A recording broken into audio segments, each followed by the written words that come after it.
Citizens of Reject Nation, we are back with post-Comic-Con Coy's Comic Corner. You may notice all those have a little gravel to them because your boy Coy con so cruddin' hard. I hosted Hall H. I did my first ever Hall H. I hosted a comic book in Hall H, the first host to host a comic in Hall H, and I had an amazing panel with Jim Starlin, an amazing panel with WB Games, and just general Comic-Con merriment. When you add all those things together, you have no more voice, so I do apologize for the gravel in my voice. That said, please do leave a like, leave a comment, notify yourself by hitting that bell up there, and subscribe to us. I have a ton more video ideas I want to bring to you, and that brings me to the comments. Please do comment below what you want to see more of. We just got an onslaught for a lot more Marvel content to come, and I want to know what you want to hear about most. Please do follow me on TikTok. I do 15-second, 30-second, 1-minute, 3-minute videos over there, and I'm going to be doing a whole bunch talking about all of this stuff to come. I'm trying to crank out like 3 or 4 videos a day. This video is going to be about Phase 5 and 6's Marvel announcements so far.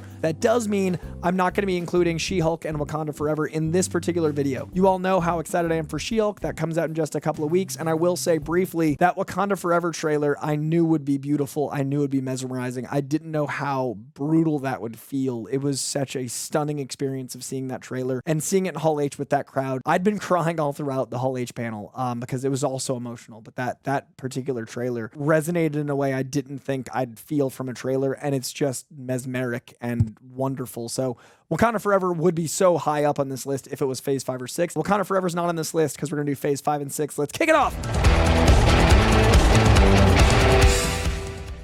Number 15, and you guys are going to hate me and you're going to leave a lot of comments, and I know it's coming, but I am genuinely excited for all these. This is just the one I'm least of the excitement, and that is Echo.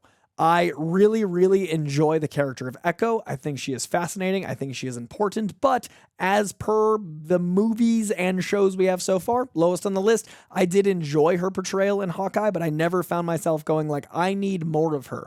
Whereas the top 14, I genuinely cannot wait to see each of these characters again. So Echo by default is on the lower side. That said, we don't have a single trailer yet. If the trailer comes out and that changes, that would change this whole thing. But having it be the unknown, having it be the least of my polls, number 15. Number 14 was Agatha all along. Number 14 is going to be the Agatha Harkness show, which I am very excited about, especially since I do think it involves Doctor Doom in a way. There's a certain mother elements and mysticism, but that's another video. That said, I do think Agatha Harkness is a really interestingly duplicitous character. I think Kathryn Hahn had a lot to do in WandaVision. She was able to add a lot of heart to this character. I'm a big fan of the character of Agatha Harkness because she's from Salem, Mass. I'm a Massachusetts kid, and I do think the way Kathryn Hahn portrayed her was even more interesting than some of her comic book counterparts' ability to really bring that multifaceted element. But that said, as far as a show, I want to see more of her. I'm just not sure what they're going to do with that character. We haven't seen a trailer. We haven't seen any of this. So currently it's low just because I don't know which direction they're taking her in her solo show. Number 13 is IronHeart, and this one is this high on the list almost completely because of the actress playing Riri Williams.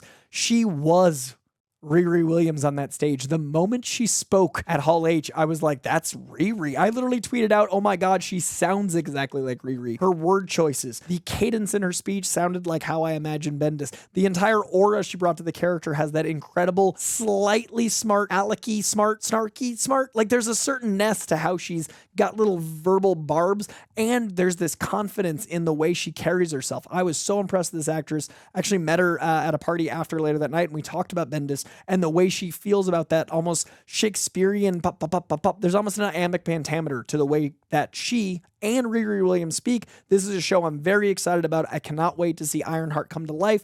Big fan of this comic, big fan of this actress, already overjoyed to see this on the screen. My number 12 is Captain America New World Order. Now, I am excited for this because I'm really enchanted by the idea of seeing a different take on Captain America. I really enjoy the Sam Wilson Captain America comics. I think they're going to go with probably a more militant police force. There's a whole thing about a New World Order in the comic books involving a very authoritative police force. I think where this ties into Phase 4 leading into 5, where we're seeing a lot of the Department of Damage Control, where we're seeing a lot of almost fascist government things in the comic books. I think we're going to get more and more authoritative in the comic books. I think this Captain America movie is going to take that on the head. I don't necessarily think we're getting a multiversal Cap. I think this is our Sam Wilson. I don't think we're getting Hydra Steve Rogers because there's no way that Chris Evans sullies his Captain America by coming back to play a villain. I don't see either of those happening personally. If Chris Evans gets a script that's really strong for Hydra Cap, maybe, but I think the way he he sees his arc is done, it's solved, it's everything, it's over. That being said, I do think an aggressive police force versus what it would be like to see Sam Wilson in the role of Cap is much more interesting commentary in the world today, and it mirrors the Sam Wilson Captain America comics better, and it allows for a lot more of the new Falcon to do post Falcon and the Winter Soldier. So this is one I'm really excited for, following up that show, which I do think is a bit slept on, as well as the world we're living in today, as well as the comics that I love very much. Number 11, I am so very excited for this because of the end of Miss Marvel. I think we're going to have such a good time seeing Miss Marvel interacting with Captain Marvel, interacting with Spectrum or Photon, whichever name they go with for that incredible portrayal of the character. I think the three of them are going to have an amazing time. I think we're going to have some cosmic hijinks. I think we're going to have some developments earthbound as far as the development of what the DODC does leading up to Thunderbolts. I think we're going to have a lot of really interesting cosmic meeting earthbound dynamic, and the way we have Aman Vellani playing Miss Marvel as this incredible fanboy of the Marvel Universe is going to be beautifully reflecting Captain Marvel's stoicness. I think we're finally going to find a way to make the Brie Larson Captain Marvel as dynamic as I know Brie Larson playing Captain Marvel can be. The more we've seen her play this character post Captain Marvel, the more I've been endeared to her. I love Brie Larson. I want to see the Miss Marvel, Captain Marvel that I think Aman and Brie can do. Plus, Nia DaCosta directed the hell out of a movie that I really loved called Candyman. The visual aesthetic, that style. She's already filmed the post-credit scene of Miss Marvel. I'm already intrigued by this new costume, this new flavor of Brie Larson's move, plus Nia DaCosta directing. This is very high up on my list. I know the number 11 doesn't seem high, but that's because we're at peak height. Number 10, this one is high because I finally saw some footage of it, and the footage looked so good. Ant-Man and the Wasp, Quantumania, I've been saying for a very long time is going to be a much bigger movie impact-wise for the MCU than Ant-Man 1 and 2. They very consciously seem to make the Ant-Man movies, short of a post-credit scene, kind of over here. Like they have Scott Lang, who's, he's fine. But in the Avengers, Ant-Man, the other Ant-Man, Hank Pym, was a founding member. He's a very important character. I could see this movie being as essential to the Avengers films going forward as your Iron Mans and your Captain Americas. I think this movie is going to be essential because it brings us Kang. There's a reason this kicks off Phase 5. I think the reason we're shaping Phase 5 the way we are is Kang. We know that's heading towards Phase 6. The use of Kang in this movie, plus how stunning visually this looked. I talked to Peyton Reed, and some of his influences and style choices and everything he's building here it looks astounding. There is so much scope. There's so much humor. There's so much of the things we love about the first two, but adding Avengers level scope means I think we'll get everything I love about Ant-Man, plus everything I love about the Iron Man and Avengers movies in one beautiful package. I think a lot of people are going to be surprised at how much they're going to love Quantumania, and the footage was amazing. Number 9, Thunderbolts. Thunderbolts is so high on my list because I think it is so important. I've been saying all over Miss Marvel that Thunderbolts is going to be a big shift in the MCU. I think there's a reason Thunderbolts ends Phase 5. This is going to be an Avengers level event. This is Avengers, but dark. This is a dark Avengers film, and that's effectively the combination of the two books I think they're making this movie out to be. We need, going forward in the MCU, to distrust heroes. The universe needs to distrust heroes. We're going to love them. But we need to have the world where we can have the X-Men that are hate and feared. We can have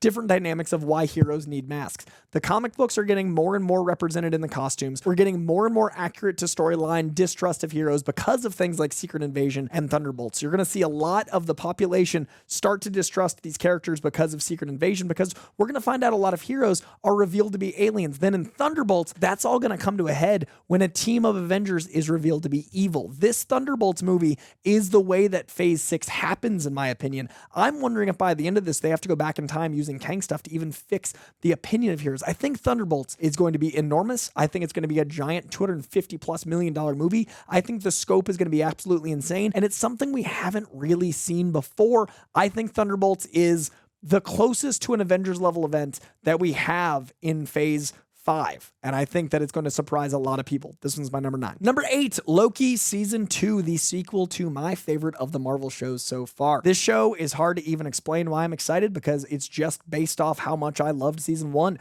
We don't know where it's going to go. The TVA is kind of in a state of flux, whether or not it even exists. Like, what's that going to be? We've seen some, like, behind the scenes footage. It looks like Loki goes to McDonald's. Like, what is happening? What I know is that Justin Benson and Aaron Moorhead are making a show, And that's following up on their incredible visual style and aesthetic and all of their properties, most recently Moon Knight. That is going to be timey-wimey, insane, and that we're getting Mobius back. Just the knowledge we're going to get another existential crisis of a show with Tom Hiddleston and Owen Wilson is enough. The fact that the first season was so good puts this really high up for me, but the fact that we don't really know what it's about and the fact that Kang is so formative to where we're going, it's going to involve time travel. It's going to involve Kang and maybe traveling through time. I theorize it's going to be them kind of chasing the threads of what Kang has undone. I think Kang is going to be a behind-the-scenes manipulator, all theory, that they're going to have to solve a lot of the problems of, showing us just how big of a bad he is. Again, conjecture, theory, but no matter what, even if it doesn't involve Kang, it's a sequel to that incredible season of television that I cannot wait for. Number 7 might have the hardest task of anything in this video. Number 7 is not an Avengers property, which sounds like it'd be hard. Number 7 is not a sequel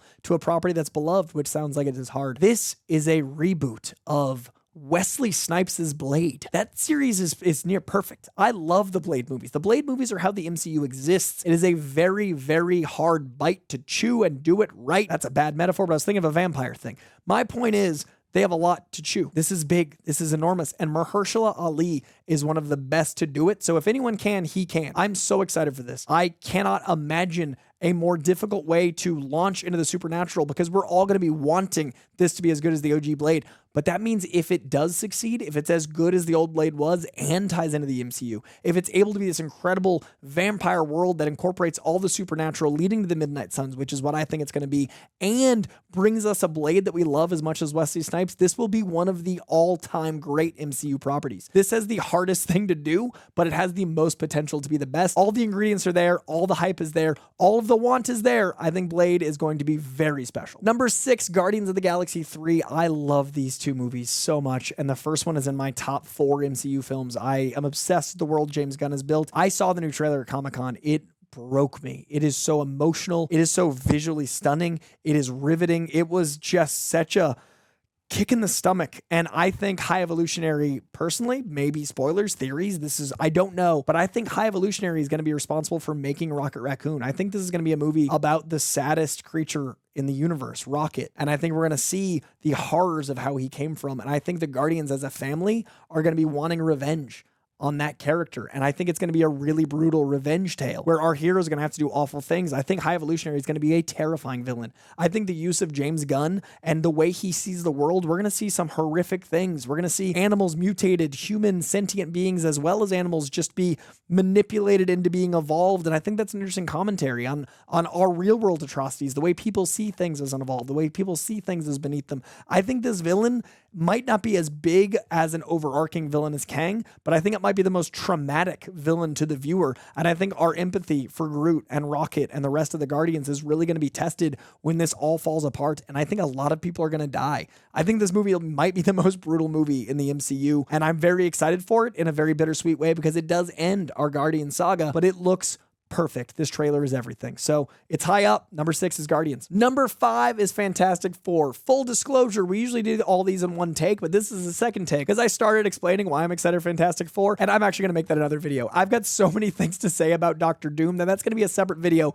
Please watch it this week. That said, Fantastic Four, I'm excited about because I think this is the best opportunity to find the best things of the other Fantastic Four movies, use all of those, like how cinematic these characters are. Human Torch, Thing, Sue Storm, Mr. Fantastic are all very visually appealing. There's a reason this is one of the first superhero teams to do as well. This character set has been around since the beginning of Marvel. This is Marvel's first family, both in title and reality. This is an important set of characters that haven't been done right. I think they know how important this is. I think they're investing so much into this entire world. I think there's a reason it's coming in phase 6. Again, there's going to be a Doctor Doom video, but most of all, I think this is the Marvel chance to make something that feels new while still being a team. I think this could be very heartwarming and endearing and different and wholesome. And I don't think we've seen anything quite like the comic book Fantastic Four in any superhero universe. This has a lot of expectations, but if it lands, it's going to be really, really important to the greater MCU. I'm very excited for my hope for the Fantastic Four. Number 4, Secret Invasion. This is probably the biggest leap up in expectation to delivery. I really didn't expect a ton from Secret Invasion. I like the comic. I don't love the comic. It's beloved by many. It's just not one of my favorites. The art is gorgeous. The story is a lot of fun. It's very conspiratorial, but it never landed for me the same way it has for a lot of other people. Again, I love a lot of the factors of it, but it's not one of my all-time greats. That said, the trailer they showed us, the footage we saw, is every bit the 70s espionage thriller that I love about Winter Soldier, but with even more paranoia, with even more a sense of ominous doom. Everything about this show looks incredible. That the stacked cast looks like it's going to deliver really well. They didn't even have to show a Skrull really in the Secret Invasion footage to have me absolutely invested. And it also looks to kind of walk that line between R-rated and PG-13 in a way that Daredevil did on Netflix. This show looks genuinely, and I hate that these are buzzwords because it kind of eliminates the hype, generally dark, gritty, and adult in all the ways I want to see the difference of these shows being. This feels like a show you could watch with your grandparents, just like the Redford element of Winter Soldier. This footage really impressed me. It was actually my number one takeaway from the entire hour at Hall H was how much I was surprised that Secret Invasion kind of became my most anticipated show. This one's really high for a reason. Big expectations on this. Number 4, Secret Invasion. Number 3 is the just recently announced Kang Dynasty. Avengers. Kang Dynasty. This could be every bit the insane time travel elements we had with Endgame, but on the scale of something we've never even seen before, arguably. Obviously, Endgame is giant scale, but with Kang, it's infinite possibility. There's so much they can do. And I think as we evolve with the surrealistic images of Multiverse of Madness, plus the insane creative visual choices of Love and Thunder, we're going to get more and more dynamic and more comic book accurate with these visuals. And the fact that Kang Dynasty happens in like 2.5 years, there's so much between now and then where we can evolve not just the visual aesthetic of the MCU, but also Kang. We're going to see a ton of Kang leading up to this. And more importantly, we're going to see a ton of Kangs. We're going to see lots and lots of different takes on Jonathan Major's character, and we're going to see how that interweaves into this whole tapestry. And I think this is going to be part 1 of 2 of the movies that everyone from diehard Marvel fans to casual fans that want to see all these cameos alike get to have. This is the cake and eat it 2 movie, part 1 of 2. Cannot wait for it. Number 2, and the reason for this shirt,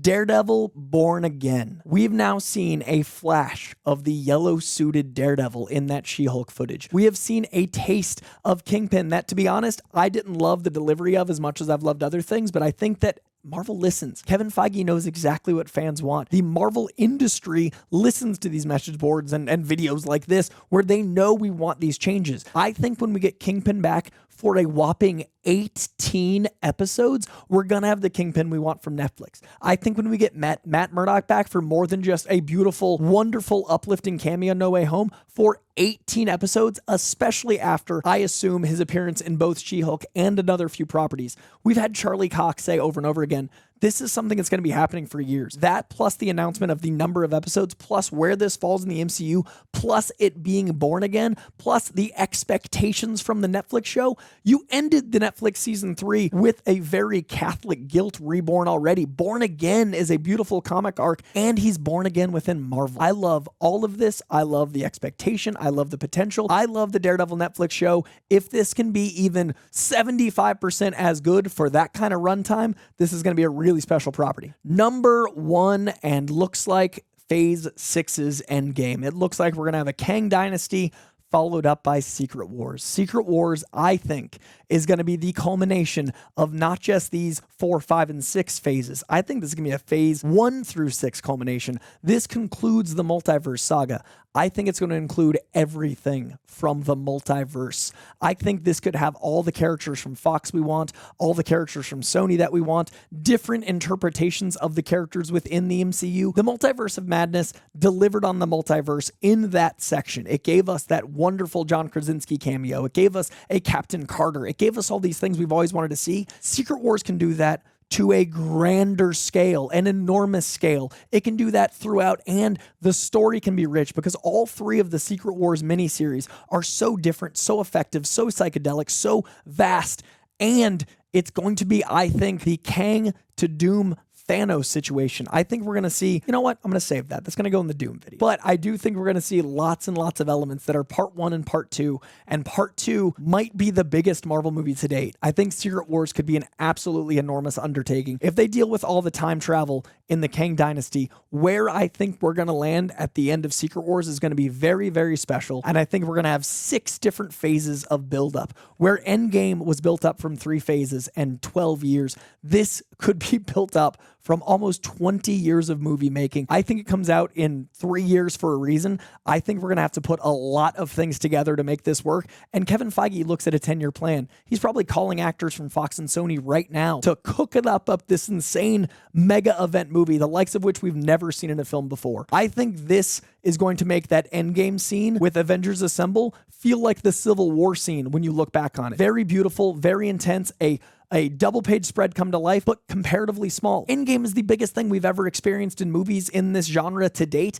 I think Secret Wars is going to make that look small, and that is saying a lot. I also am really invested in whether or not it's the Russos. It's my number one because just those 2 words, Secret Wars, are something comic fans have always wanted to hear. Throw an Avengers on top of that, this is literally everything. It is my number one most anticipated, and to be honest, I'm glad it's so far away. We need Fantastic Four first. We need everything we know of in Phase 4, and after the events of D23, they're going to be filling out that Phase 6 board, and we're going to have a better idea what Secret Wars is going to be, and I cannot wait to dive into that when it happens. This has been my most anticipated 15 properties of Phases 5 and 6. Once we get to D23, we're going to, like I said, know a lot more, but until then, this is where I'm at. What are you most excited about? Which of these properties is your number one most anticipated? Again, not best, not favorite. What has you the most excited? Let me know in the comments. Let me know if any of these 15 are something you'd like me to dive into more and talk about more. And let me know what theories you have below. Thank you very much, Reject Nation. I am honored to be a citizen as well as someone speaking to you about all of this comic book glory. Go read some comics, please, for me. The books, they're so special. Try them out. You might dig them as much as I do. All right, much love.